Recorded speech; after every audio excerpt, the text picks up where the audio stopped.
দেখো এই মুহূর্তে মিছিল কিন্তু ঠনঠনিয়া কালীবাড়ি পার করছি আমরা, তবে এই মুহূর্তে আমাদের সঙ্গে এমন একজন রয়েছেন যাকে গত 1 বছরে লাগাতার এই আন্দোলনে প্রতিবাদ করতে আমরা দেখেছি, আজকেও তার ব্যতিক্রম নয়। দেবলীনাদি, একটা গোটা বছর পার হয়ে গেল, পরিস্থিতি, ছবি, অবস্থান কিচ্ছু বদলালো না, এর মধ্যে মনোজিৎ দেখিয়ে দিলেন কলেজও সেফ নয়, কি বলবেন?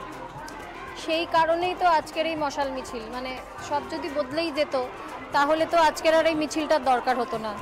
সবাই আজকে এইটুকু শান্তি অন্তত পেয়েছেন যে হ্যাঁ সুবিচার হয়ে গেছে। আজকে অভয়ার বাবা মাকে আমরা যে অবস্থায় দেখছি এই মুহূর্তে, তাদের যে অবস্থান সেই অবস্থানে দেখতাম না।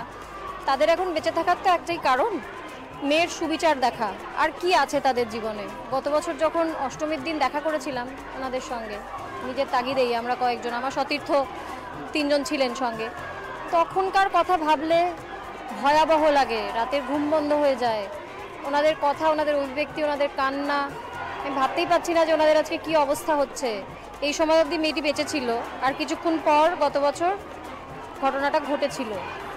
তো সুবিচার হয়নি বলেই না WBJDF এর আমার ডাক্তার ভাইয়েরা আজকে আবার এই মশাল মিছিলের ডাক দিয়েছে। সিনিয়র ডাক্তারবাবুরাও এখানে রয়েছেন, এতজন মানুষ রয়েছেন, এরা সবাই তো উন্মাদ নয়, বিচার হয়ে গেছে, কিন্তু তাও তারা বিচার চাই করে নিশ্চয়ই নয়।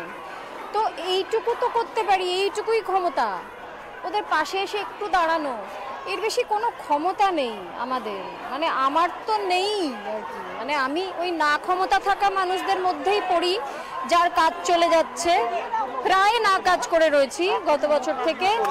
এবং এটা একটা বিস্ফোরক একটা কিন্তু অভিযোগ কার্যত বলা যায় যে আন্দোলনের সামনের সারিতে থেকেছেন, প্রতিবাদ করেছেন, পথে নেমেছেন, তার জন্য এই মুহূর্তে টলিউডে কাজ পাচ্ছেন। হ্যাঁ, আমি পাচ্ছি না সেটা তো তাও মানুষ জানতে পারছে, তোমরা জিজ্ঞেস করছো বলে।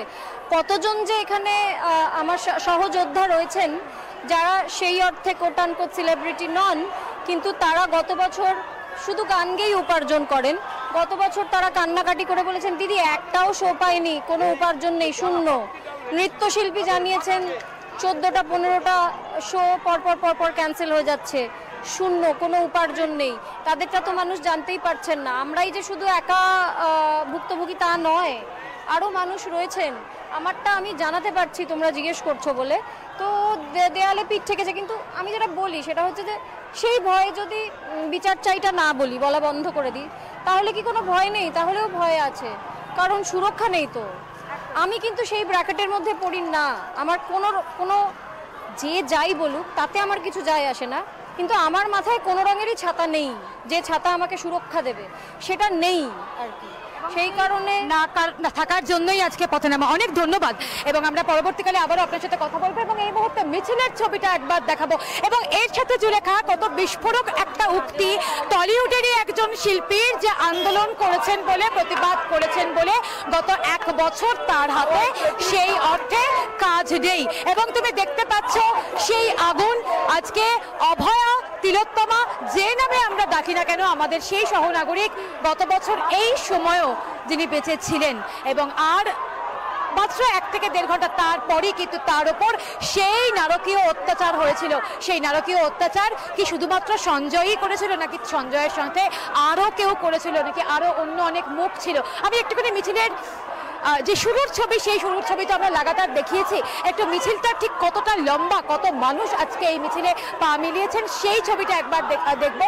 তুমি দেখতে পাচ্ছ কাতারে কাতারে মানুষ কার্যত কিন্তু আজকে আরও একবার এই মিছিল, এই যে প্রতিবাদ মিছিল, মশাল মিছিল, তো আবারও সামিল হয়েছেন।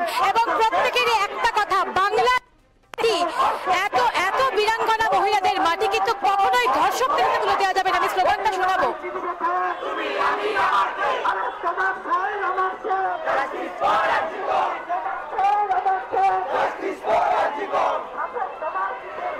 এবং যারা রয়েছেন একটুখানি আমি আবারও তাদের সাথে কথা বলার চেষ্টা করব।